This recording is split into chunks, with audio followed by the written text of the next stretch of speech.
नमस्कार, मी रेणुका बुलेटिनमध्ये तुमचं स्वागत आहे। सगळ्या बातम्या आपण बघणार आहोत, पण सुरुवातीची बातमी आहे राजधानीतून आलेली। विवेक अग्निहोत्री यांचं दिग्दर्शन असलेल्या द काश्मीरी फाइल्स हा चित्रपट सध्या प्रचंड चर्चेत आहे। पंतप्रधान नरेंद्र मोदी यांनी नुकतीच चित्रपटाच्या या सगळ्या टीमची ही भेट घेतली होती।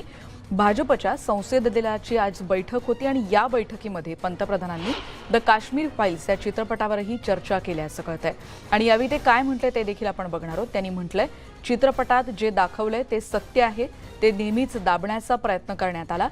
या चित्रपटातून हेच सत्य समोर आणण्यात आलेलं आहे असं पंतप्रधान नरेंद्र मोदी यांनी म्हटलंय। या चित्रपटाची प्रशंसा करताना त्यांनी असं देखील म्हटल्याचं कळतंय की हे सत्य दडपण्यासाठी एक इकोसिस्टम काम करत असते। सत्य समोर आणण्यासाठी असे आणखी चित्रपट बनवले पाहिजेत अशा पद्धतीचं वक्तव्य देखील आता पंतप्रधानांनी केलेलं आहे। त्यामुळे देशात आणखी अशा सिनेमांची गरज असल्याचं मत पंतप्रधानांनी व्यक्त केलंय।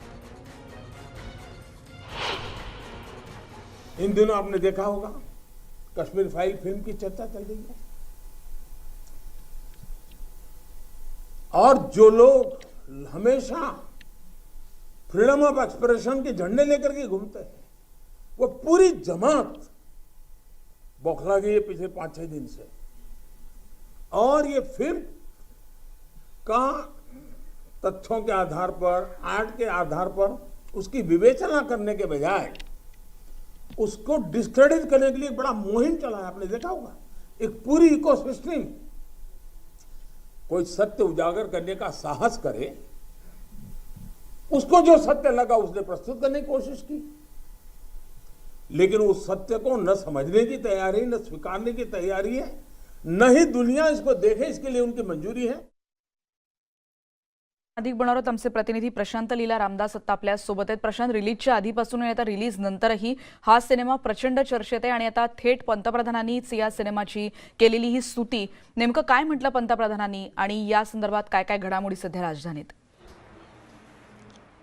रेणुका, महत्त्वाचं म्हणजे बघितलं तर काश्मीर फाईल्सच्या निमित्ताने पुन्हा एकदा काश्मीरामधली वास्तविकता दाखवण्याचा प्रयत्न करण्यात आलेला आहे आणि याच वास्तविकतेला आधारात एक धागा, तो वास्तविकतेचा धागा पकडून पंतप्रधान नरेंद्र मोदींनी आज भाजपच्या संसदीय पक्षाच्या बैठकीमध्ये या संदर्भात आपलं मत मांडलं। त्यांनी स्पष्ट केलं की अशा प्रकारचे जे चित्रपट असतात ते अजून अधिक बनण्याची गरज आहे, कारण की यामध्ये सत्यता दाखवण्याचा प्रयत्न केला। गेल्या अनेक वर्षापासून जे काश्मीरमधलं सत्य आहे ते दाबण्याचा प्रयत्न केला गेला होता आणि सत्य दाबल्यामुळे खरी स्थिती, वास्तविकता ही जगापुढे येत नव्हती। पण अशासारख्या चित्रपटामधून, काश्मीर फाईल सारख्या चित्रपटाच्या निमित्ताने ही वास्तविकता, त्याचं दुःख, त्यांचे वेदना ह्या जगापुढे आलेले आहेत, ज्या खास करून जिथे एका समुदायाप्रती ज्या पद्धतीने अत्याचार झाले होते त्या अत्याचाराची प्रचिती या निमित्ताने झालेली आहे ना। अशा चित्रपटाच्या माध्यमातून कुठेतरी एक प्रकारे या चित्रपटाला देखील मान्यता मिळावी आणि सर्व राज्य सरकारांनी याला जास्तीत जास्त याला प्रोत्साहन देण्याची गरज आहे। पण महाराष्ट्रामध्ये जर बघितलं आपण तर याला अजूनही त्या पद्धतीचं टॅक्स फ्री करण्याच्या संदर्भातला निर्णय झालेला नाही आणि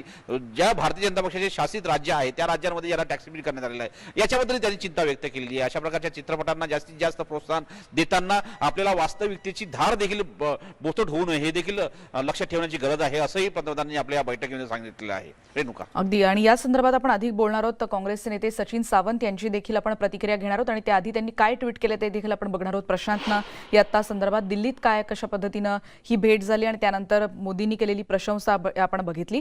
पण सचिन सावंतजी, तुमची काय प्रतिक्रिया आहे? जी ट्विट आता आपण बघतोय की काश्मीरी पंडितांबद्दल कणव नाही, म्हणजे आपण पुन्हा एकदा ट्विट बघूया। द काश्मीर फाइल्स बनवण्याचा उद्देश काश्मीरी पंडितांबद्दल कणव नाही तर राजकीय आहे असं तुम्ही म्हणताय। तुम्हाला यातून नेमके कोणकोणते मुद्दे मांडायचे आहेत?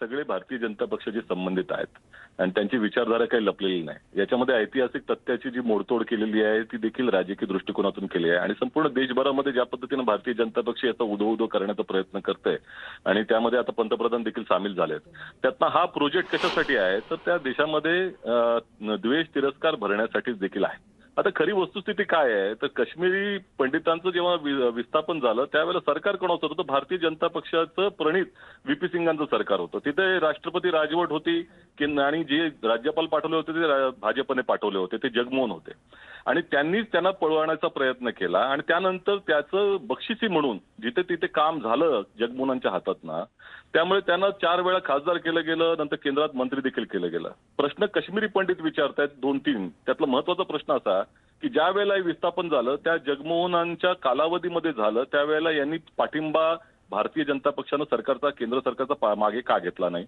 आणि आता गेल्या 8 वर्ष तुमची सत्ता आहे, तुम्ही सातत्यानं काश्मीरी पंडितांच्या बद्दल म्हणताय की त्यांना तिथे स्थापित केलं जाईल, तेव्हा पाठवणार कधी? त्याचं उत्तर यांच्याकडे नाही. आणि ही काश्मीर फाईल दाबल्या गेल्या वगैरे असं ते म्हणतायत, मग काय वाजपेयींनी पण दाबल्या होत्या का?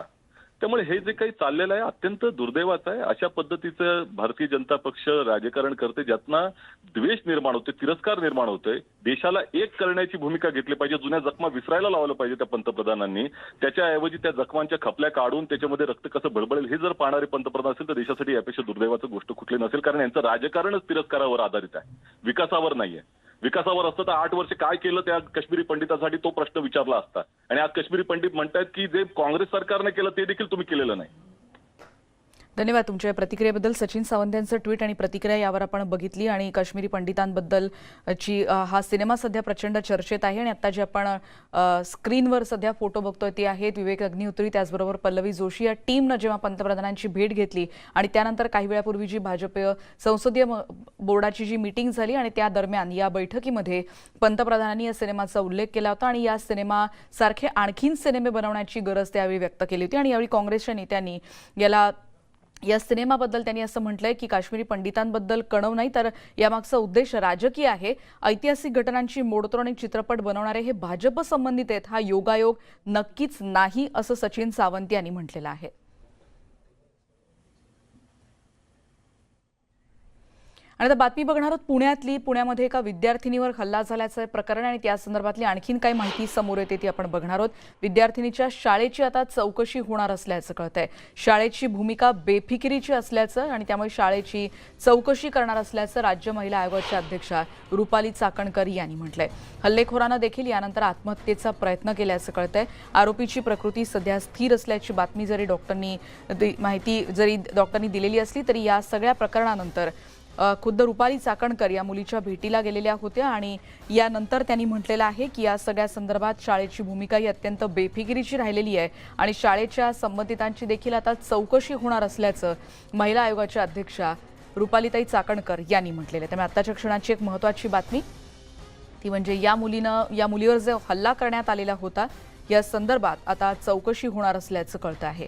या संबंधित हल्लेखोरानं त्यानंतर स्वतः देखील आत्महत्येचा प्रयत्न केलेला होता.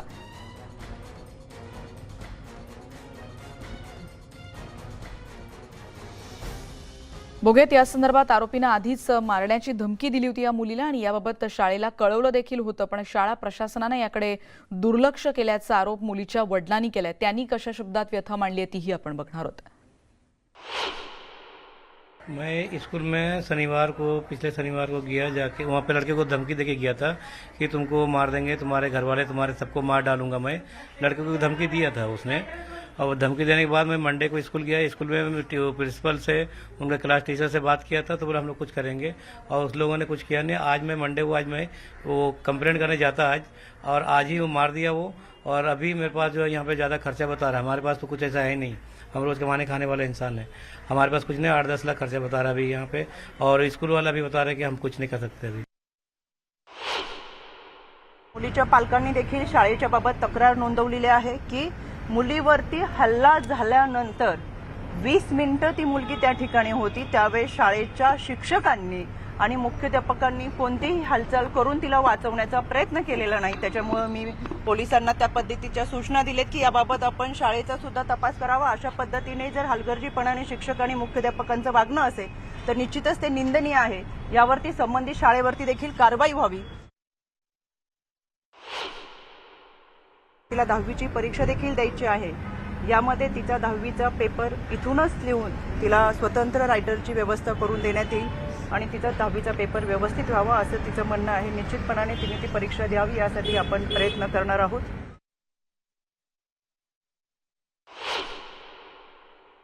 ही घटना झाल्यानंतर यातील जो आरोपी आहे कपिल भट यांनीही विष घेऊन आत्महत्या करण्याचा प्रयत्न केला आणि त्याच्यावर सुद्धा उपचार चालू आहे। सध्या त्याची ही तब्येत सध्या स्टेबल आहे। त्याची कारवाई नंतर करण्यात येईल। सध्या कारण तो हॉस्पिटलमध्ये आहे, त्याचे उपचार चालू आहेत, त्यामुळे कारवाई नंतर। वैभव सोनवणे आता आपल्या सोबत आहेत। वैभव, इतका धक्कादायक आणि गंभीर हा सगळा प्रकार आहे, आता काय आणखीन माहिती कळते? या मुलीच्या तब्येतीविषयी काय आणखीन तपशील कळू शकलाय? कारण एकीकडे गुन्हा दाखल होणं या सगळ्या प्रक्रिया तर होतील, पण या मुलीची तब्येत आता कशी आहे? रेणुका, मुलीची तब्येत काहीशी नाजूक आहे अजून. तिच्यावरती रुबी हॉस्पिटलमध्ये उपचार सुरू आहे. मुलगी कॉन्शियस आहे, बोलते. पोलिसांनी सुद्धा तिच्याशी जाऊन कालच चर्चा केलेली होती. काल सिटी केअर हॉस्पिटलमध्ये तिच्या उपचाराचा खर्च जास्त सांगितल्यानंतर साधारण 7 ते 8 लाख रुपये खर्च सांगितला होता. त्यानंतर तिच्या पालकांनी तिला रुबी हॉस्पिटलला नेण्याचा निर्णय घेतला. तिथे तिला नेण्यात आलं. तिच्यावरती रुबी हॉलमध्ये आता उपचार जे आहेत ते सुरू आहेत. तिची प्रकृती जी आहे ती स्टेबल आहे. या सगळ्या दरम्यान त्या मुलीची चिंता एकच आहे, तिची 10वीची जी परीक्षा आहे त्या परीक्षांचे पेपर तिला देता यावेत किंवा त्यापूर्वी ती नीट व्हावी. मात्र एकूण हा सगळा प्रकार जो आहे तो अत्यंत गंभीर म्हणावा लागेल. 5 दिवसांपूर्वी ही मुलगी 15 वर्षाची आहे. तिच्या पूर्वीच्या घराजवळ राहणारा हा कपिल भट नावाचा जो मुलगा आहे, ज्याचे वडील कोविडमध्ये वारलेले आहेत, आई धुणं भांड्याची कामं करते आणि हा मुलगा जो आहे तो वाईट संगतीला लागलेला होता अशी माहिती मिळते. या सगळ्या प्रकारामध्ये तो गेले महिनाभर त्या मुलीचा पाठलाग करत होता. 2-3 वेळा त्यानं तिला अडवून बोलायचा प्रयत्न केला, एकदा धमकी दिली. हा सगळा प्रकार मुलीनं तिच्या वडिलांना सांगितला होता. वडिलांनी शाळेतही ही बाब जी आहे ती कळवलेली होती. शाळेच्या आतमध्ये त्याला येऊ देऊ नका असं सांगण्यात आलेलं होतं. आणि काल निरोप समारंभासाठी ही मुलगी जेव्हा शाळेत गेली तेव्हा हा मुलगा पाठलाग करत शाळेमध्ये पोहोचला. तिच्या वर्गात गेला जिथे निरोप समारंभ सुरू होता. तिथे शिक्षिका होत्या आणि या शिक्षकांनी त्याला विचारल्यानंतर त्याने त्या मुलीचे केस धरून ओढायला सुरुवात केली. जेव्हा शिक्षक आणि आजूबाजूचे तिथले कर्मचारी जे आहेत त्यांनी मध्ये पडायचा प्रयत्न केल्यावर या मुलानं चाकू काढला आणि त्या मुलीवरती वार केले एका पाठोपाठ एक, ज्याच्यामध्ये ती मुलगी गंभीर जखमी झालेली होती. हे सगळं झाल्यानंतर हा मुलगा आरोपी जो आहे तो तिथून पळून गेला. या दरम्यान शाळेच्या शिक्षकांनी तिला तातडीनं रुग्णालयात हलवणं गरजेचं होतं. मात्र त्यांनी तिच्या घरी इन्फॉर्म करणं आणि इतर बाकीच्या गोष्टी ज्या आहेत ते करण्याला प्राधान्य दिलं. त्यानंतर तिथल्या आसपासच्या नागरिकांनी, काही सामाजिक कार्यकर्त्यांनी त्या मुलीला हॉस्पिटलमध्ये नेलं. तोपर्यंत तिचे कुटुंबीय पोहोचले आणि दुर्दैवाची बाब म्हणजे आम्ही सुद्धा काल जेव्हा हॉस्पिटलमध्ये गेलो होतो वडगाव शहरीत, शाळेचा एकही प्रतिनिधी तिथे हॉस्पिटलमध्ये थांबलेला नव्हता. ज्या शिक्षिकेच्या समोर हा सगळा प्रकार झाला त्या शिक्षिका तिथे नव्हत्या. या सगळ्यानंतर शाळेनं त्या मुलीच्या उपचारासाठी किती खर्च येणार आहे किंवा त्याचं काय करायचं याबाबत कुठलीही भूमिका घेतली नाही. उलट माध्यमांना काल शाळेचं गेट बंद करून आतमध्ये सोडायला मनाई करण्यात आलेली होती. ही घटना घडली तिथे शाळेमध्ये CCTV आहे का किंवा काय या गोष्टींचा तपास होणं जास्त गरजेचं होतं. काल गुन्हा रात्री उशिरा दाखल झालाय. जो आरोपी मुलगा आहे त्यानं कालच ही घटना घडल्यानंतर बाहेर जाऊन आत्महत्येचा प्रयत्न केलेला होता आणि त्यानंतर तो एका रुग्णालयात त्याला दाखल करण्यात आलेलं होतं. पोलिसांनी काल ही सगळी माहिती मिळाल्यानंतर सुद्धा ती माहिती उघड होऊ दिली नाही, कारण मुलीचे कुटुंबीय आणि संबंधित जे आहेत ते आक्रमक होते. त्यानंतर रात्री उशिरा या मुलावरती अटकेची कारवाई करण्यात आली असं पोलिसांनी सांगितलं. मात्र त्याचं ॲडमिशन जे आहे ते हॉस्पिटलमध्येच दाखवण्यात आलेलं आहे. त्याच्यामुळे या सगळ्या प्रकारामध्ये पोलिसांनी अत्यंत गांभीर्यानं तपास करणं एकतर खरंच गरजेचं आहे. आणि आता स्वतः रुपालीताई चाकणकर यांनी देखील या मुलीची भेट घेतली आहे. तुर्तास धन्यवाद वैभव. या सगळी अत्यंत गंभीर आणि हा सगळा धक्कादायक प्रकार असंच म्हणावं लागेल. तुर्तास धन्यवाद वैभव या सगळ्या सविस्तर तपशिलाबद्दल. आणि यापुढे आपण बातमी बघणार आहोत कर्नाटकातली, कारण हिजाब प्रकरणावर आज कर्नाटक उच्च न्यायालयाच्या खंडपीठाने एक महत्त्वाचा निकाल दिला. हिजाब घालणं ही अत्यावश्यक धार्मिक प्रथा नाही, हिजाब हा इस्लामचा अविभाज्य भाग नाही असं कर्नाटक हायकोर्टानं निकाल देताना म्हटलंय. यासोबतच कर्नाटक उच्च न्यायालयानं शैक्षणिक संस्थांमध्ये हिजाबच्या बंदीला आव्हान देणाऱ्या विविध याचिकाही आज फेटाळून लावलेल्या आहेत.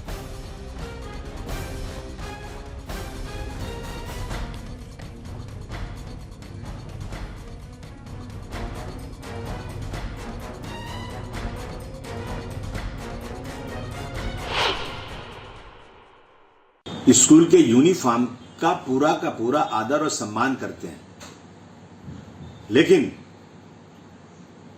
मैं पूछूं कि हमारे सिख भाइयों को पगड़ी पहनना जरूरी है, उनके मजहब का हिस्सा है, क्या वो स्कूल में आए और उनको कहा जाए कि यूनिफॉर्म में पगड़ी नहीं है तो क्या उनकी पगड़ी उतारी जाएगी? बिल्कुल नहीं। इस जजमेंट को बिल्कुल मानने को तैयार नहीं हूं। अदालत ऊपर की भी है, ऊपर की अदालत में जाएंगे, लेकिन इस मुल्क में रहने का सबको हक है और अपने अपने मजहब पर चलने का हक है, ये संविधान में है. आणि यानंतर एक ब्रेक घेऊन आपण परत भेटणार आहोत. पहा फक्त न्यूज 18 लोकमत.